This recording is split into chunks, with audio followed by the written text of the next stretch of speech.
Buenas tardes, pues nomás para darles la bienvenida aquí a mi casa. Muchas gracias por asistir y esperemos que tengamos una buena sesión y esperemos que tengamos una bonita convivencia. Muchas gracias.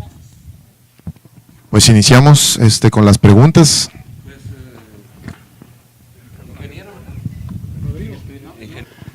Horacio Zamudio, Noticias Megavisión. Yo estaba viendo en Facebook tus pretensiones de ser candidato a presidente municipal de Cajeme. Eso ya lo sabemos. Lo importante es que ojalá que nos pudieras hablar lo más a fondo posible de tus propósitos, el por qué y para qué. Bueno, muchas gracias. En la cuenta de Facebook, desde hace varios meses, hemos estado haciendo una serie de propuestas públicas y hemos hecho también una serie de posicionamientos. Anteriormente también en la cuenta de Twitter hemos hecho también una serie de críticas, una serie de denuncias, una serie de propuestas también con respecto a la situación política y social que vive aquí en Cajeme y en el estado de Sonora. Yo me interesé, le decía a Sergio, ya hace no mucho tiempo, hace algunos meses, ha sido una dinámica de hasta cierto punto creciente con una participación activa en todos estos temas que conciernen a nuestra comunidad y consulté con mi familia, con mis allegados, etcétera, la posibilidad de dedicarme algún tiempo, 3 años en específico, no porque coincida en un término de administración, sino dedicar algunos años de mi vida al servicio público. Tengo 25 años trabajando en mis empresas y en las empresas familiares. ¿Por qué? ¿Qué es lo que me motiva a esto? Pues en primer lugar, yo le tengo mucho cariño a Ciudad Obregón. Toda mi familia tiene un gran arraigo aquí en nuestra comunidad y yo creo que se pueden hacer las cosas tal vez de manera diferente. Se pueden, sobre todo, modificar hasta cierto punto la relación entre la sociedad y el gobierno. Hemos visto cómo el gobierno ha adquirido cada vez un poco más de relevancia en la sociedad. Incluso lo platicábamos hace algunos años en Megacable. Y siento yo que la sociedad se ha quedado hasta cierto punto relegada. Siento yo que hasta cierto punto la clase política ha tomado espacios que muy posiblemente han impedido el avance y el desarrollo de las comunidades. Esto no es, considero yo, propio únicamente de Ciudad Obregón. Yo creo que es algo que se da en todo el estado, en todo México.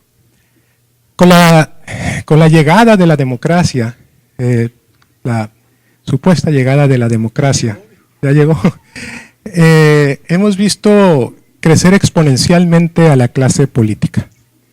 Hemos visto que ha crecido una clase política de una manera muy grande. Hemos visto también ciertos efectos negativos de este crecimiento exponencial de la clase política. Yo creo que hasta incluso yo siento que ha estrangulado la posibilidad, la participación activa de la sociedad en el mejoramiento de nuestro entorno. Ustedes lo pueden ver. Hay muchos políticos en todos los partidos políticos. El gasto público ha crecido también dramáticamente, pero los servicios públicos y como vía para resolver muchos de los problemas que tenemos en la localidad y como país, yo siento que han quedado todavía inconclusos. Entonces, eso es lo que me motiva, mi cariño a mi comunidad, la posibilidad de hacer algo, el participar activamente, porque yo creo que la expresión de los ciudadanos no está siendo debidamente sopesada en nuestra comunidad. Sergio Naya, de Infocageme. Rodrigo, todos los políticos en la última década, cuando menos, han renegado de su condición y todos dicen ser candidatos de la sociedad civil. En tu partido, el PRI, como los del PAN y del PRD, en las elecciones pasadas, todos se decían abanderados de la sociedad civil y como que accidentalmente estaban en un partido, ¿no?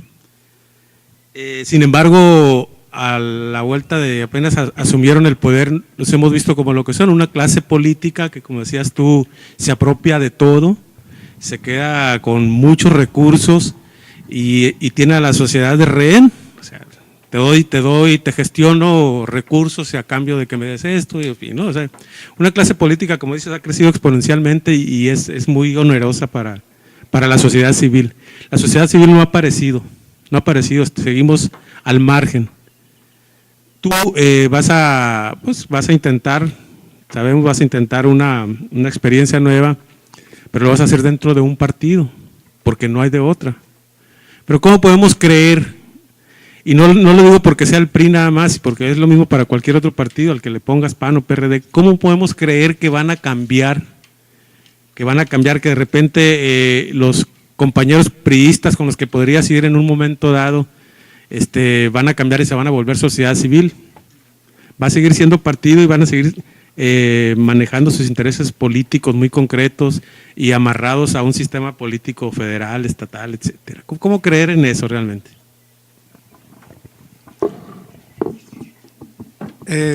Efectivamente, yo soy priista. En los postulados que enuncio ahí en la carta, más o menos te dan una orientación de cómo en un momento dado se refleja un cambio de la manera de hacer política. Los políticos, cuando llegan al poder y se dicen representar a la sociedad, muchas veces tienen determinados compromisos. Yo ahí digo, mi compromiso es con la sociedad de Cajeme, únicamente. De ahí se derivan algunas cosas. Necesitas gobernar con los mejores. Necesitas abrirte a la sociedad y ver realmente con qué talento contamos para que puedas tú incorporarlos a una función de gobierno. Si tú crees en la sociedad y no te ves, digamos, envuelto en determinadas facciones políticas, tienes mayor capacidad de reflejar eso que te digo. Nosotros vemos, incluso en las campañas políticas, cómo se acercan y se van adquiriendo una serie de compromisos políticos que posteriormente van y se incrustan a la labor de gobierno. Y eso es hasta cierto, yo creo que en muchos casos es lamentable. Entran unos, salen los anteriores. Y hay un rompimiento de lo que viene siendo el ejercicio de la administración de gobierno. Eso yo creo que no es conveniente. No es conveniente que las campañas políticas se conviertan hasta cierto punto en un proceso de reclutamiento de personal. Es muy importante también tener una independencia para llegar, porque es muy importante cómo llegar. Aquí lo importante, y en la cuestión referente a los partidos políticos, el proceso político inicia en los partidos, se reflejan en las elecciones y posteriormente se reflejan en una acción de gobierno. Ahí yo digo, el gobierno se debe de abrir a la sociedad. Pero también los partidos políticos deben de abrirse a la sociedad. Si tú te vas, como decías, de la vía ciudadana, el esfuerzo queda hasta cierto punto trunco.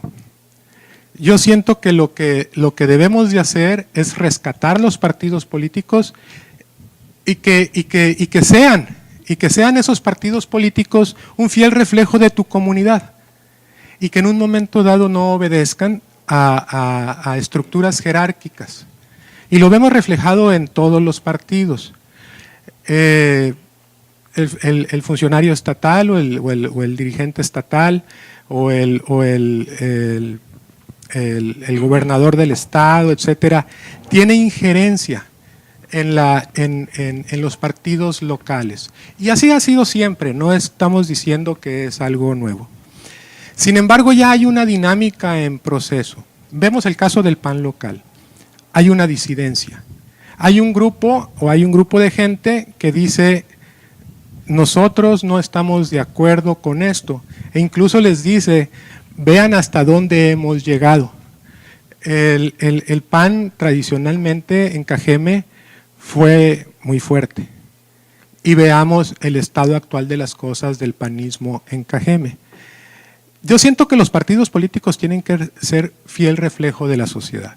Yo siento que los partidos políticos tienen que abrirse a la sociedad. Yo siento que la selección de los candidatos que postulan los partidos políticos tienen que pasar por el sedazo de la sociedad. Y no necesariamente el que seas validado por determinado grupo local o estatal o federal. Eso es un avance democrático y eso va a hacer que cuando un político o un candidato llegue a un puesto de elección popular no se le voltee a la gente, porque tiene que responder a la base de la gente. Y si no actúa en consecuencia de esta nueva dinámica política, va a ser cada vez más difícil que pueda, si es que así lo desea, continuar con una carrera política, que yo no le veo mucho de malo, pero sí hay consecuencias negativas en la continuidad de las carreras políticas. Yo por eso digo, a mí me gustaría servir a mi comunidad por un periodo finito de 3 años. Aquí el micrófono, Daniel. Buenas tardes, mi nombre es Daniel León de Mundo Real. Pone manifiesto su interés por la alcaldía y todas estas propuestas de manera como ciudadano para la sociedad civil y todo esto. Entonces, ¿qué lo diferencia usted en cuestión de como toda la clase política, a cuestión de toda la clase política? ¿Cuál es la diferencia entre usted y la clase? Ok.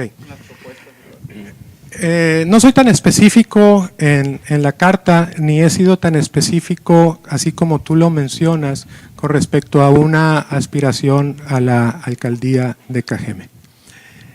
Yo digo, estoy dispuesto a participar en el servicio público por un periodo de 3 años para servir a mi localidad y en adelante haremos una serie de propuestas de cómo pudiera ser una acción de gobierno ciudadana. Efectivamente, desde que tú dices yo estoy dispuesto a servir, desde que tú dices estoy dispuesto a participar, digamos, en la política, ya te meten al saco de la clase política. Entonces, digamos, ya eres, para la apreciación de mucha gente, parte de esa clase política. ¿Qué es lo que distingue? Pues los postulados, creo yo que eso es lo que se distingue. ¿Qué es lo que distingue? El decir, ¿saben qué? Para que se rompa este divorcio entre la sociedad y el gobierno, tenemos que transparentar absoluta y totalmente el uso de los recursos públicos. Ese tipo de postulados no son muy frecuentes en la clase política. Y el otro postulado de abrir los partidos y el gobierno a la sociedad, tampoco. El hacer una autocrítica del estado de las cosas y el estado de la inconformidad que existe, tampoco es muy común en el lenguaje de la clase política. El decir, estamos en una crisis y la circunstancia que nos tiene en este lugar es la escandalosa corrupción que vivimos en todos los niveles de gobierno, no es un lenguaje muy común en la clase política. El iniciar digamos, la intención de participar en la política y decir, ¿saben qué? Hasta aquí tampoco es muy común en el lenguaje de la clase política. ¿Cómo opera o cómo funciona la clase política por lo general? Es una sesión de eventos políticos. Te estableces tal vez primero como regidor, después tal vez como diputado local, después estás buscando la Diputación Federal o la alcaldía o la gobernatura o la senaduría, etcétera. Eso de alguna manera es lo que constituye la definición de una clase política. Alguien que continuamente está aspirando a un próximo puesto. Y tiene esto ciertas vertientes negativas. ¿Por qué? Porque mal ya estás cuando ya estás pensando en lo que sigue. No se nos escapa también que existe uso indebido de recursos públicos en autopromoción. No se nos escapa que hay uso indebido de recursos públicos en las campañas políticas. Entonces, eso es lo que yo creo que nos puede ir diferenciando para que no nos echen en el mismo saco. Pasamos el micrófono, por favor. Igual, sí, el nombre al micrófono y el medio, por favor, para que quede grabado. Sergio Ibarra, Tribuna del Yaqui. Decías tú ahorita que esto no es nada nuevo, cosa que así es, ¿no? Y yo veo difícil que de aquí al 2015 venga una hada madrina y nos cambie esto. Es más, tal vez en 15 o 20 años más no haya cambios en esto. Va a ser siempre la misma. Va a ser uno solo. Quien diga, este es. Eso no tengo la menor duda. Ni la alcaldía, ni allá arriba. En caso de que no fuese así, también vemos cómo se dan los berrinches. ¿Darías tú algún berrinche? ¿Te irías del PRI o te irías por la libre? Ok, yo no soy tan pesimista, digamos, como lo que, porque yo lo veo como una fatalidad, precisamente lo que acabas tú de expresar, yo lo veo como una fatalidad. Yo no creo que la sociedad esté dispuesta a aguantar 15 o 20 años y conservando el actual estado de las cosas.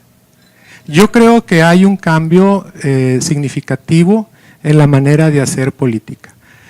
Yo creo que hay muchas expresiones de los años recientes para acá que nos dicen esto va a cambiar. La sociedad civil cada vez está mejor comunicada, cada vez se va a organizar mejor. A pesar de muchas cosas, va a exigir y va a demandar mayor transparencia. No tienes idea la cantidad de expresiones favorables, positivas con respecto a la cuestión de la carta. La carta, siento yo que refleja el sentir, la carta que publiqué en Tribuna, siento yo que refleja el sentir de muchísima gente. Yo siento, es más, tal vez hasta siento que me quedé un poco corto. Yo creo que hay un claro enfado, no sé, le podríamos llamar hartazgo de mucha gente con el estado de cosas actual. Entonces, y luego fíjate qué lamentable el escenario que propones. Tú dices, va a venir alguien, va a venir un dedo a seleccionar quién va a representarnos en Ciudad Obregón, en Cajeme y en Sonora. Yo creo que de ser así, la dinámica, digamos, la aceptación o el costo político para el partido que conserve ese tipo de prácticas le va a ser perjudicial. Le va a ser perjudicial e incluso en el caso particular de Cajeme, le va a restar. le va a restar la posibilidad de que Cajeme pueda ser factor decisorio en la elección del candidato a la gobernatura. Veamos el caso del 2012 con los senadores. Los senadores del PRI prácticamente perdieron o empataron en todos los distritos del estado de Sonora. Cajeme y el Valle del Yaqui les dio el gane. Les dio 30 y tantos mil votos a favor. Ellos ganaron con 20 y tantos mil votos. O sea, quita tú el efecto Cajeme, Valle del Yaqui, comunidades yaquis, etcétera, porque esto se extendió hacia allá. Y la cosa está un poco más reñida. En el caso de PRI-PAN, para el 2015, que tú refieres, está muy posicionado el PAN en Hermosillo. Está posicionado el PAN en El Mayo. Está posicionado el PAN, que dicho sea de paso, yo no me entiendo cómo pudiera estar posicionado, pero lo está. Está posicionado en San Luis Río Colorado. Está tal vez Tablas o Parejo, en Caborca, Agua Prieta, pues ahí hay un factor muy determinante, etcétera. Yo siento que Cajeme, Ciudad Obregón, va a ser el fiel de la balanza. Y entonces, yo creo que rechazar a la sociedad de Cajeme, si es que llega a haber una expresión de apoyo a una candidatura y decir, sí, qué bueno que prefieran esto, pero nos cerramos y nos quedamos con el que yo digo. El impacto político de una decisión de esa naturaleza puede ser muy dañino. Ahora, el PRI no necesariamente refleja ese tipo de posturas. Recordemos el 2003. En el 2003, a lo mejor el partido se vio la necesidad de abrir, y en el 2009 también, se vio la necesidad de abrir la selección de sus candidatos a la gobernatura, y no sé si las alcaldías también, a una interna abierta a la sociedad. Yo siento que eso, en el 2003, en el 2009, representó un avance democrático. Hubo una contienda interna y de ahí salió un ganador. Se generaron tal vez fracturas que pudieron haber debilitado al candidato que salió de esa selección interna, posiblemente. Yo no creo mucho, pero posiblemente, vamos a darle el beneficio de la duda. En el 2015, regresar a una imposición de decir, aquí viene y háganle como quieran, pero así va a ser en Sonora, así va a ser en Cajeme, etcétera, posiblemente no sea yo tan fatalista como lo que mencionas. Ahora dices, te vas a emberrinchar, mencionas, ¿no? Mira, yo creo que todos los ciudadanos solicitamos y pedimos respeto. Todos tenemos el derecho a votar y a ser votados. Yo creo que debemos todos de posicionarnos en ese sentido. Yo creo que también debemos de pensar muy bien qué es lo que más le conviene a nuestra comunidad y también qué es lo que más le conviene a nuestro partido. Yo la verdad no me siento con la enorme necesidad de participar en política. Yo me siento con la intención de servir a mi comunidad. Ese en el fondo, ese es lo que yo quiero lograr.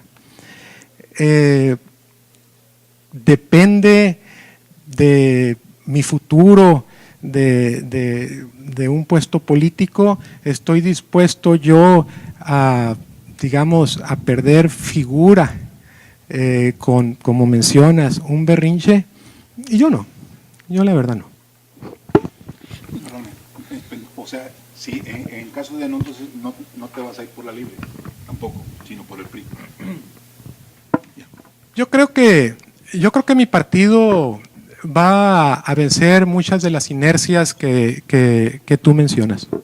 Yo creo que mi partido va a permitir una expresión abierta de la ciudadanía hacia las preferencias de los potenciales candidatos que pudiera haber aquí en Cajeme. Buen día, Rodrigo. Dulce Fajardo de Mega Noticias. Usted lo ha comentado a lo largo de esta charla que es un ciudadano más. Entonces, un tema que nos preocupa mucho a todos y la sociedad lo ha dicho mucho es el tema de la violencia. ¿Usted cómo califica ese tema en lo que va de esa administración y qué se puede hacer para combatirla? Ok, a mí también me preocupa mucho. Desafortunadamente, pues ayer hubo sucesos trágicos otra vez con respecto al asesinato de 2 miembros de las corporaciones policíacas y es algo que todos lamentamos. ¿Qué se puede hacer con respecto al problema de la seguridad pública? Yo te puedo decir que es el problema más delicado, más difícil que se pueda atender. ¿Hasta dónde puedes llegar a mejorar esta situación? Te voy a hacer ciertas menciones tal vez de dónde venimos y qué es lo que tal vez también debemos de cambiar. Yo creo que tenemos, antes que nada, tratar de revalorar la vida humana. Nos hemos vuelto hasta cierto punto insensibles en el conteo de fallecidos por actos criminales. Después, se ha criminalizado a la víctima. La víctima, independientemente por qué haya muerto, yo siento que es un caso que se debe de lamentar, es un caso que se debe de perseguir, es un caso que no obedece a determinados niveles de gobierno, es algo que todos los gobiernos y la administración municipal tiene que investigar y buscar los responsables de un crimen que se haya cometido contra un ciudadano de Cajeme o en Cajeme. Eso yo creo que es determinante. Tenemos otro tema, la delincuencia juvenil. Está azotando a las colonias populares, sobre todo. La delincuencia juvenil tiene que ver también con la deserción escolar. Tenemos que ver nosotros, buscar por todos los medios que los muchachos se queden en la escuela. Es el mejor refugio que tienen los muchachos para no meterse en problemas. En las colonias marginales, en las colonias que están al margen, en la periferia de la ciudad, los niveles de deserción escolar en secundaria y en preparatoria son alarmantes. Tenemos que hacer algo. Tenemos que buscar cómo conservar a esos muchachos en la escuela. Tenemos que trabajar mientras estén en la escuela, también con los papás, para buscar por todos los medios que se queden estos muchachos en la escuela. Hace 2 días estuve platicando con una gente de la colonia Xochiloa. Es lo más lamentable. Me dice, por ejemplo, la policía, y es en el caso del sector oriente por las haciendas. Me dicen, había unos muchachitos arriba de las azoteas, caminando de azotea en azotea, traían machetes, traían navajas, traían cuchillos. Alguien le llama a la policía se los lleva. Y dice, por testimonio de esta persona, llegan a la comandancia y les dicen, ¿para qué no los traes? Llévatelos, que se vayan. Y tú cubres una vez te vi ahí, ¿verdad? Y los sueltan. Y yo no hablo de una cuestión coercitiva de encerrar a los muchachos, pero eso de los detienes con armas o con ciertos aspectos de vandalismo y luego los sueltas, pues ¿qué tipo de seguimiento les estás dando? Yo creo que tienes que rescatar a esos muchachos. Yo creo que tienes que agarrar a esos muchachos y llamarlos y dar un trabajo, una asistencia de trabajo social, de llamar a la mamá, de analizar el detalle de la situación, de cómo, de qué es lo que lo tiene en esa etapa, en esa situación, y también yo creo que debemos de buscar la participación más activa de la ciudadanía. Ayer también estaba platicando con un muchacho, por ejemplo, que está metido con grupos evangélicos y con los jóvenes. Estos muchachos, hay mucha gente buena, hay mucho muchacho que quiere participar y colaborar en rescatar a esos muchachos. La participación activa de la sociedad con iniciativas de fe pueden también ayudar a colaborar a rescatar a estos muchachos. Pero yo no estoy diciendo que la labor de gobierno tiene que estar presente. Yo siento que esos policías que les dijeron, yo creo que tienen cierto grado de frustración. Entonces, porque te dicen, bueno, pues entonces, ¿cómo le vamos a hacer? Eso, porque es un tema muy difícil, la cuestión de la inseguridad. Hay otro concepto, lo mencionaba hace poco, de las ventanas rotas. Tú vas y ves el nivel de deterioro en el que se encuentran muchas colonias populares. Eso también propicia la delincuencia, la inseguridad. Casas abandonadas, cierta oscuridad. El concepto de las ventanas rotas te dice que tienes que mejorar tu entorno para que entonces no entre la delincuencia a tu colonia. Yo creo que ahí tenemos que hacer, se tiene que hacer mucho.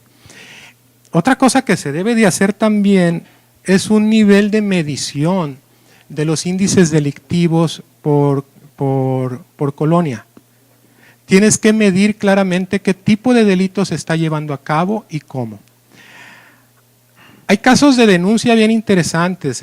Con Francisco Contreras yo mencioné el caso de un papá que acompañaba a su hijo machete en mano para poder llegar, que es un acto heroico, para poder llegar al colegio.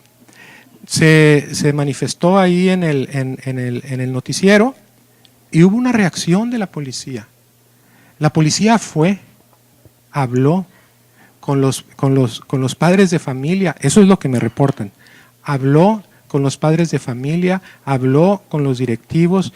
Aparentemente había un lote baldío con mucha maleza ahí atrás, hay un compromiso de limpiarlos.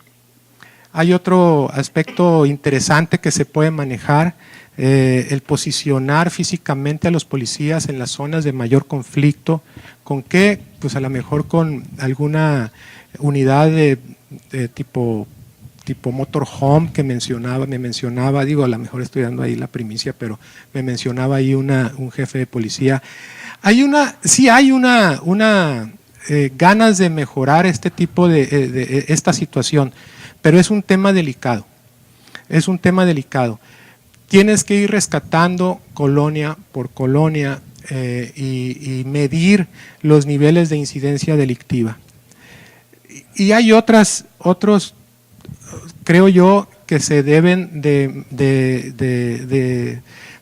valorar. Se habla de los cuadrantes, etcétera. Yo creo que se tiene que definir, no sé, esta cuestión de los cuadrantes, pero también tienes que definir quién es el responsable de un precinto, quién es el responsable de una colonia, tener un contacto a través de esto, de alguna manera tener algún contacto con la cara responsable de la seguridad pública. Y tienes que tener también un contacto con la cara responsable de la prestación de los servicios públicos. Tenemos que ponerle cara a las responsabilidades de gobierno si queremos que el gobierno sea más responsivo. Se me figura que, porque les decía, no saben ustedes, ahí en la plática, no saben ustedes quién es el responsable aquí, y había una persona que incluso tenía relación con la policía. Pues no sabemos. Y yo creo que debemos de saber quién está vigilando una colonia en específico. Que conteste, Rodrigo, el 066, el 118, hay muchas quejas. Pasamos el micrófono. Sergio Anaya, Infocajeme otra vez. Rodrigo, tú dices que te gustaría que la decisión del candidato del PRI fuera una consulta social. Ayer que platicábamos con otro precandidato, Abel Murrieta, nos decía él unas palabras realistas que estamos de acuerdo con eso, de que en el PRI deciden los dirigentes, deciden las cúpulas. Así nos dijo él, y en este caso va a ser igual. Dice, yo me atengo al buen juicio de nuestros dirigentes para que sepan escogernos a los candidatos. Si tú ves ya, cuando esté próxima la decisión de quién va a ser el candidato, si ves que va a ser así como decía Abel ayer, que va a ser una elección en petit comité de quienes van a decidir quién va a ser el candidato a la alcaldía, de las diputaciones, etcétera, ¿tú aún así seguirías o te retirarías si ves que no va a ser desde la base, si ves que no va a ser una consulta social como has venido mencionándolo hace este momento, ¿no? Yo difiero de la apreciación que sí, efectivamente leí esa entrevista que hicieron, incluso hay un video. ¿Qué te puedo yo decir al respecto de las expresiones ahí vertidas que pues sí me resultó interesante, vertidas por Abel? Mira, yo a Abel lo veo como una persona un tanto cuanto reservado, un tanto cuanto desconfiado. Yo siento que para mí es un poco difícil conectar con él. Sin embargo, yo creo que ese es el objetivo que todos debemos de buscar, conectar con las personas. Y está en mí el ser abierto para buscar esa conexión. Abel también, porque debemos de sumar y Abel esa es una persona fría, calculadora, digamos, y yo siento que de alguna manera eso pudiera resultar bueno, puede ser un perfil incluso complementario. Yo tal vez soy una persona un poco más espontánea. Menciona ahorita que mencionaban la cuestión de la iniciativa privada y el gobierno y el funcionario público, etcétera. Yo creo que y ahí decía él,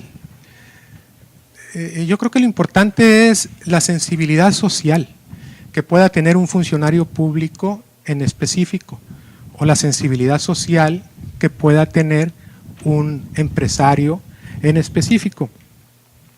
Yo tengo una apreciación un poco diferente y ya se los mencionaba ahorita con respecto a lo que dice de que las decisiones se toman de la base cupular.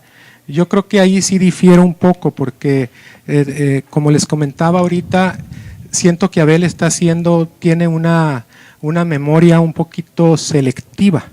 Él participó en la labor de gobierno del 2003 al 2009 y le repito, ese proceso de selección de candidatos fue abierto a la ciudadanía.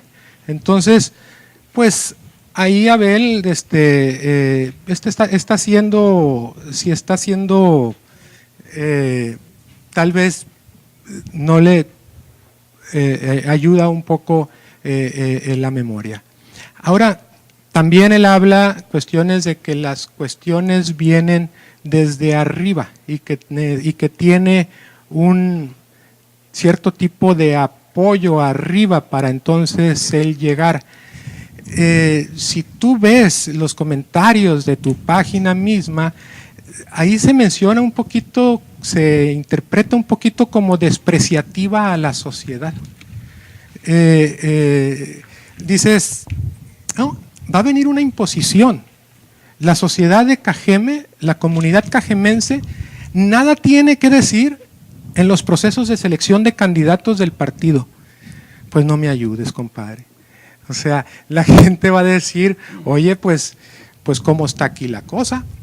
Entonces, la militancia, entonces los adherentes, los simpatizantes, la gente identificada con un partido político o la sociedad misma que se quiere expresar a través de la participación política, pues dice, como que te estuviera diciendo, pues aquí como que no cuentan mucho. Sí, ayúdenme a subir sillas y a bajar sillas y a acomodar las cosas, pero ustedes no tienen la facultad de escoger a los candidatos. Eso viene de una decisión de alguien mucho más por encima de todos ustedes. Eso viene del dedo bendito o sagrado que va a venir a imponer quiénes a ustedes los van a gobernar. Entonces dices tú, ay caray, pues no está muy democrática la cosa. Yo siento, no sé, a lo mejor estoy siendo demasiado ciudadano, que tú dices que lo interpretas como algo muy realista. Yo lo que creo que se debe de hacer, retomando el caso de la seguridad pública, y Abel, que tiene experiencia en el tema de la seguridad pública, pues, y siendo representante del Distrito 16, estando ahí la colonia Beltrones, estando ahí la colonia Cajeme, estando ahí el Plan Oriente, no sé, se me hace que la Miravalle, etcétera, que hay problemas de inseguridad ahí. Y yo creo que lo que debería de buscar él es cómo acercarse a colaborar, a resolver esa problemática en sus bases.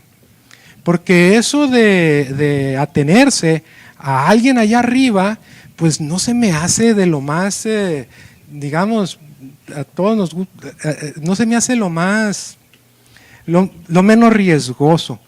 No te digo que vaya a agarrar la patrulla otra vez y va a andar patrullando ahí las colonias, etcétera, pero que haya propuestas.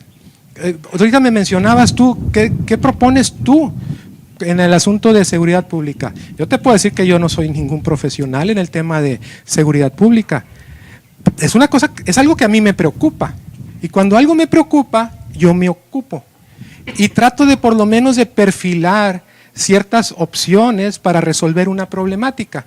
Y estoy abierto a las ideas. Y estoy abierto a que la sociedad de alguna manera se exprese para que todos colaboremos a resolver una problemática que tanto dolor causa a las familias.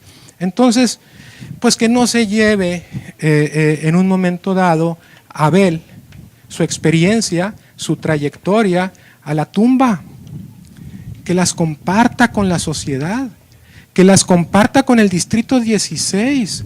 Yo creo que lo que debería de hacer es fomentar el apoyo de su base, fomentar a sus representados, defender a sus representados, buscar cómo mejoras esa problemática, más que estar buscando un apoyo específico de alguien, llámese como se llame. Licenciado Cuen. Jorge Luis Cuen, de Grupo Larsa Comunicaciones. Rodrigo, debo confesarle en primer lugar que me parece muy interesante la carta que usted envía a la opinión pública. Me parece muy interesante porque es una carta valerosa, es una carta que implica el ir al meollo del asunto, sobre todo en lo que llamamos en la política el monopolio de la política electoral. Cuando hay un monopolio de la política electoral, y lo vamos a decir así con las palabras completas, el ciudadano no cuenta. La historia nos ha dicho que el ciudadano no cuenta, nada más para la escenografía política, nada más para la legitimación, ya una vez que se toman las decisiones y sentar a todos los líderes y a todos los liderazgos formales e informales, y que te validen que tú eres el candidato. De tal suerte que me parece muy interesante su postura. Como también me parece muy interesante el que se haga un señalamiento, un deslinde entre lo que es la sociedad civil y la política. Me parece interesante también la postura que usted tiene con respecto a la participación política, porque la acepción correcta de la palabra política es hacer el bien común, y no necesariamente en un partido. Se puede hacer el bien común en cualquier trinchera, en cualquier lugar, Y en esa tesitura creo que usted va. Me parece interesante. Pero también me parece interesante lo que pueda pasar.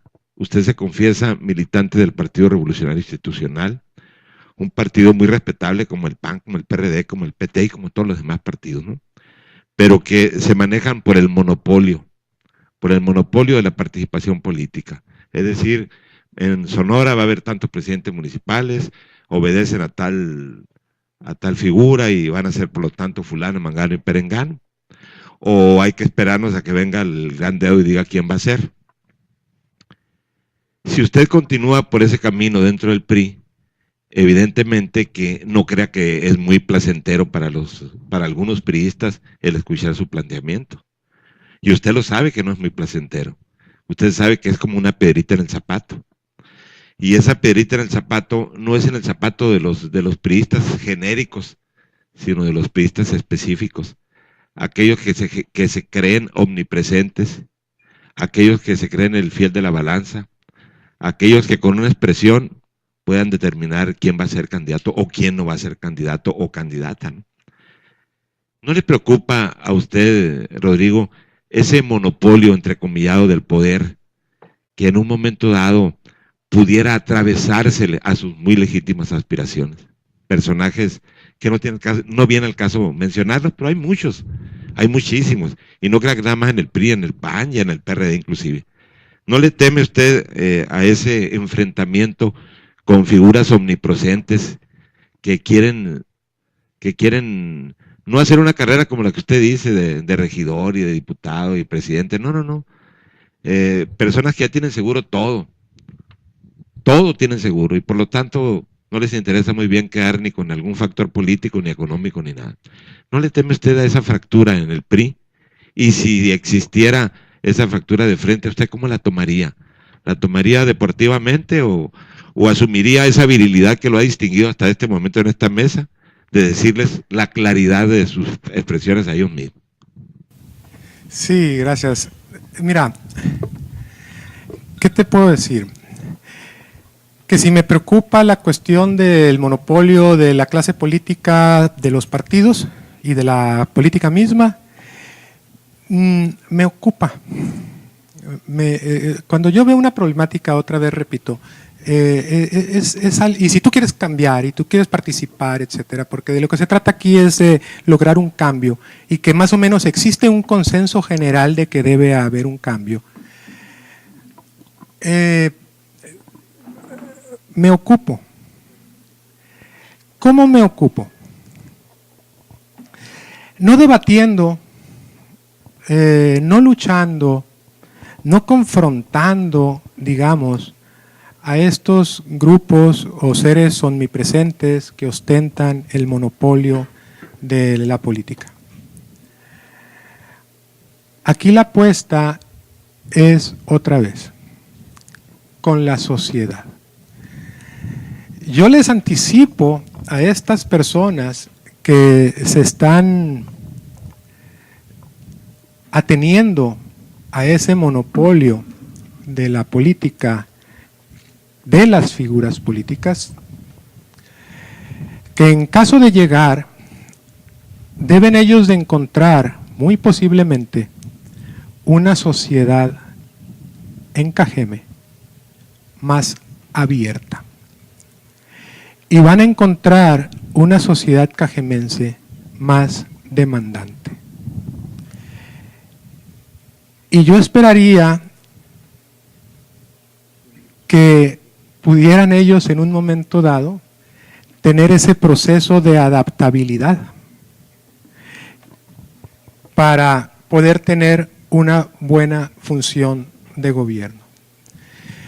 Porque no creo que vaya a haber una luna de miel. Después de que esta dinámica se inicia, hay una dinámica de una expresión más abierta, más pública, más exigente, de decir, señores, que mucha gente lo dice, ya estuvo.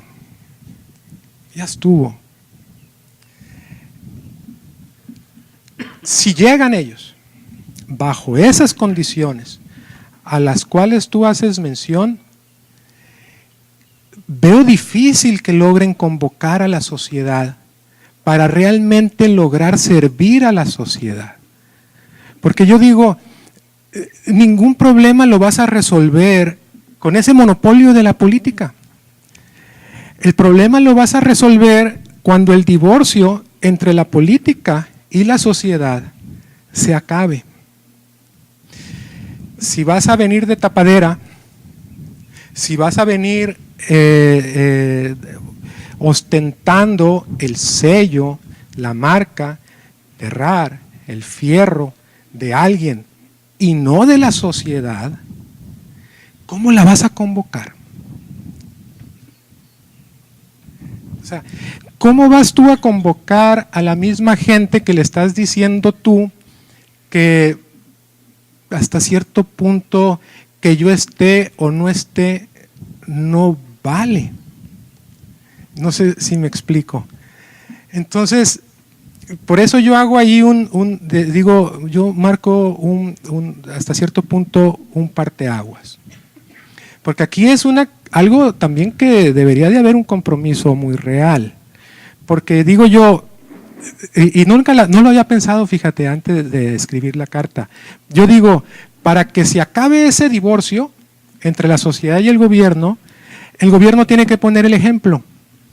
Tiene que haber una total y absoluta transparencia en el manejo de los recursos públicos. Y honestidad. Pero la transparencia es muy importante porque tú tienes que dar la muestra. Pero ahorita estoy cayendo en cuenta, ahorita que me mencionas, de que para acabar con ese divorcio entre la sociedad y el gobierno, nos tenemos que ir tal vez un poco antes, hasta en el mismo proceso de selección del candidato. Si tú deslegitimas a la sociedad te va a deslegitimar a ti. No sé si me explico. Entonces, pues ya estamos entrando en un tema interesante de la participación de la sociedad en la política y cuál va a ser el peso real que va a tener la sociedad en la selección o preselección de sus candidatos. Porque todo ha rondado aquí alrededor de que es una imposición. Pues entonces dices tú, pues qué avance democrático tan limitado hemos tenido a través de los años. Entonces, ¿tú quieres convocar a la sociedad? ¿Tú quieres que la sociedad se incorpore a tu labor de gobierno? Pues por favor no le digas que no cuenta. Digo, no sé ustedes, digamos, si lo ven de la misma manera, pero pues a mí si me dices, oye, pues tú no cuentas, pues te haces un poquito a un lado, ¿no? A lo mejor no vas a agarrar pleito casado, pero sí te haces un poquito a un lado, ¿no? Entonces, yo no creo que sea la manera más efectiva de convocar a la sociedad diciéndole, no, la decisión va a venir de allá arriba. Estos son los métodos y los procesos de selección de los candidatos. Otra vez repito, a mi partido, no me ayudes, compadre. Si algún otro compañero tiene otra pregunta, o esta sería ya la última, igual levanta la mano. Listo. En otro tema también tan importante, como se le ve muy activo en las redes sociales, en Facebook, que hace sugerencias al gobierno municipal sobre obra pública y todo la infraestructura y todo esto que está pues en muy mal estado en la ciudad. ¿Cómo califica o cómo ve en esta área el gobierno? Y también sobre, como menciona, la falta de transparencia de los recursos públicos para implementar este tipo de obras. Y yo creo que hay cosas que debemos de ir avanzando. Yo creo que la sociedad misma tenemos que ser más vigilantes. Tenemos que ponerle pesos y centavos a las cosas. Y entonces, la sociedad tiene que cuestionar y tiene que analizar, etcétera, en dónde se están aplicando esos recursos y ver si de alguna manera, tal vez sin ser necesariamente un gran experto, ver si los números te cuadran. Yo lo que veo, lo que he escuchado, incluso estuve ahí en el Palacio Municipal, se habla de la venida de grandes cantidades de dinero, para muchas cantidades de dinero. Hablan de altísimas cantidades de dinero, 1,000 y luego dijeron 2,000 y millones de pesos para ser aplicados en un periodo de, ¿cuánto quedan? 18 meses. Entonces, pues vamos a decir, si es bien aplicado y aplicado a obras que se necesitan para la sociedad, pues qué bueno. Por ejemplo, ayer mencionaban la cuestión de 100 millones, más de 100 millones de pesos para pavimentación en las colonias populares. Oye, pues yo digo, pues que a todo dar, porque al siguiente alcalde le van a dejar el problema resuelto. Mira, el pavimento cuesta 300 pesos metro cuadrado, sin considerar ni siquiera el frente de calle, que sería 7 por 4, 28 metros cuadrados. Vamos a suponer 60, que es más o menos el promedio que se maneja. Con 18,000 pesos por casa, vamos a decir, en colonias populares. Si ustedes sacan la cuenta, 100 millones de pesos, entre esa cantidad te da 5,500 casas que van a ser atendidas prácticamente en este año. 25,000 familias se van a ver beneficiadas con eso. Y dices tú, ¿tan alto será así el rezago de pavimentación de las colonias populares? Porque en realidad la mayoría de las colonias se construyen a través de colonias del Infonavit. Esas ya están pavimentadas, esas que no es eso. Lo que yo no tengo cuantificado es cuál es el rezago de pavimentación que existe en la ciudad, pero más importante también porque hay mucho reclamo en las comunidades y delegaciones. ¿Cuántos metros cuadrados hay de rezago y en dónde? Pero 5,500 casas que deberían de ser atendidas más o menos con esa cantidad de dinero, pues dices tú, se va a poner buena la cosa. Y qué bueno, y qué bueno. ¿Lo vamos a ver? Sí. Yo menciono ahí también en la carta de que no esperen a la siguiente administración. Yo les digo también, este proceso ya empezó. Yo digo, y hago mención, de existir voluntad política para ello. Transparentar el uso de los recursos públicos puede empezar ya. Y de ahí yo no voy a juzgar. Ustedes van a juzgar. La ciudadanía va a juzgar. La ciudadanía, yo creo que hasta cierto punto está interesada en saber cómo están las cuentas. No sé si contesté tu pregunta. No hay ninguna duda más. Pues damos por concluidas esta sesión de preguntas y respuestas. Muchas gracias, ingeniero. Pues los invitamos.